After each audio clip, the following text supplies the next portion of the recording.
Ghana Inside Ghana Inside. Ghana Inside TV. Ghana Inside. Ghana Inside TV on YouTube. Mesremo subscribe na like na share. De ko henu ma pa ye di book. Me su go mami adepa ana me je ho dance. So wo peta na papa wo wura YouTube. Na ko subscribe na like na share. Person be NPP for enumere.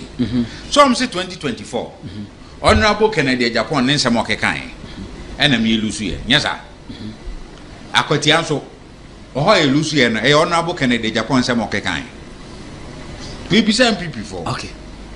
O me you an. Me be sa ye ne nsem okekan na me lusu ye na. Chese ye nhwe ye ho. Na ye nka no kore nkyere ye ho. Na nea omanfo so omope no. Ye nyama won. Sani ebe nya tumi. Na sani ewura mampani kufo kan no. Mampani dada kufo kan. O se wo ye messenger. Ana wo ye cleaner. E wo ruling government ma e better than to be a general secretary of an opposition party. Dempo ne kwaye wo is it revoting and I said ne kwaye wo ablekuma.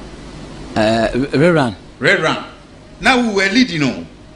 But we lost. Yes. Akwatia ye seat. Yanko primaries. And which means now everybody was ready to work for the party. But why did we lose? You lose general election. You lose seat baby of parliament. And you know, the architect Ghana Inside Ghana Inside. Ghana Inside TV. Ghana Inside. Ghana Inside TV on YouTube. Mesremo subscribe na like na share. De ko henu ma pa ye di book. Me su go mami adepa ana me je ho dance. So wo peta na papa wo wura YouTube. Na ko subscribe na like na share. Abusia ha Ghana Inside yes yetu ye ho so sedane de nyina no ye de ensema trend on social media no eso ababi bi obi a share na adwen e fa ho no bi na e bono to fa ne de ababedam na ye ne nsem bi twegu wa be fontin tan so bro ni be kan say social media no eso ye nkwa ye nyina gongo hwe video ibi embra ne ba se de tibia no ye be twa ye adwen e de afa ho ye go hwe bimra design e dan no o madwuma nye enti emo ese mo bi a party. But that is how I say it. So to me they are saying because architects no mu designing a dino. Na me dey we make assembly make I say mra ye court national election. Ye ra John Boadu e court rounds no ye the campaign. O can say be. Or say election. You need a strategy. Na ono wako election ba ame aweni wako mienu ame aweni enti epesi e breaking 8 yen retaining no and he will put the strategy and mechanism in place for us to win yentie eni ekofa na nabi as organizer eni efa JFK as a general secretary and I see you Papa Openi, the national chairman, Stephen Tim. Oh, no, abre, reward. But your party says a sympathy party. Oh, at the end of the day, we have gone into a ditch. So I say. Ya try and emra yako parliamentary yako presidential. Ghanaians were telling us says a man to sana muya ye be punish him. So I say Emma otumfo otikokoso e kan o say NPP fo mukoyi presidential candidate obu ye be o say Monko fa obi a Ghana for pen enye ne party for pen ebe no bu yen tie ene ekọ election ye report oh na the same thing na enka tio ye kọ election 2024 ye lose ye no enka strategy de kọ ye no ese ka strategy ndi enka totwe ne ba bi kura near a new method. But the same you see all the big men. No, be a trupu akogu constituency or are seen off. Now a binumu and nam what to say, omo ye catwalk. So what I say, a bibe kasa near Pamu Murphy stage so, ye momon kasa. And your quarry basa. Akwatia, ya kwani nam how the aginchia, ya sanwe. Ablekuma, same. And you know, media. Mejidi say obia okoto aba. Omumudi party na nim no. It is time we need to change the drivers. I say assistant driver, assistant mate. Assistant mechanic. Yes, I'm telling you. Because say if the leadership of the party is not heading in the right direction, region will head into the wrong direction, and constituency will go into the wrong direction. Electoral area will go into the wrong direction. Obibeka say, oh, na omucheska. No mucheska, ye kwa to abano, ye intelligent and peke say and this for bicheska.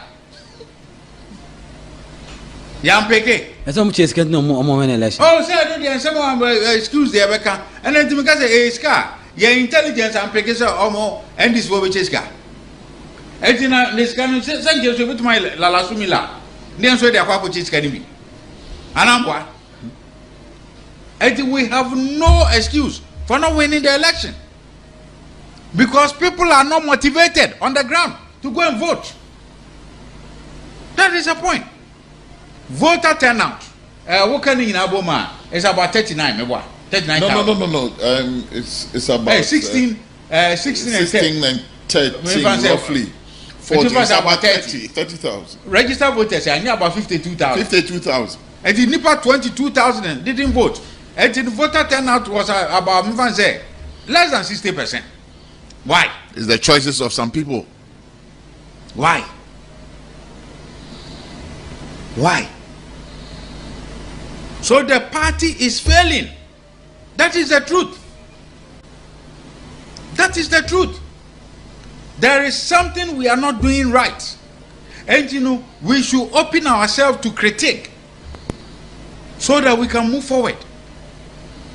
So that we can move forward. But would there? As same way I can be a woman say a bit watch and other pan will be coming. But it's the truth. The truth ought to be told. You understand? The truth ought to be told. 90 and Tomas leadership near they say the same leadership is Uncle BMDR. Assembly. In Sambura. And you know, Chese, me Akwatia, what else can I say? A leadership failure. Okay. Chama Mackenzie. Leadership failure. And I'm here lose election. And nothing else. Because wrong strategy. We employed the wrong strategy. Because are we saying Yentimam peke intelligence as to what NDC is going to do? Now even police for 5,500 neighbor. And in Yenimsano, what measures did we put in place to encourage our people to go and vote? There are people at Akwatia. Police will go crying to almost say, and they are crying, Yempe, Zemhunubia, and 90.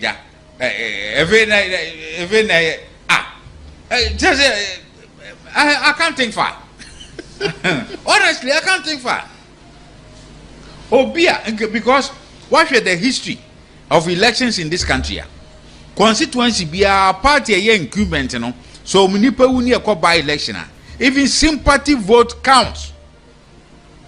And in that election, you win it. You win it. Never had anything. People feel marginalized. People feel unappreciated. And people feel say, Nia yesi yempede no ana mo se mo de be hye yekon. Yeah, mo party no say NPP amanyo kun na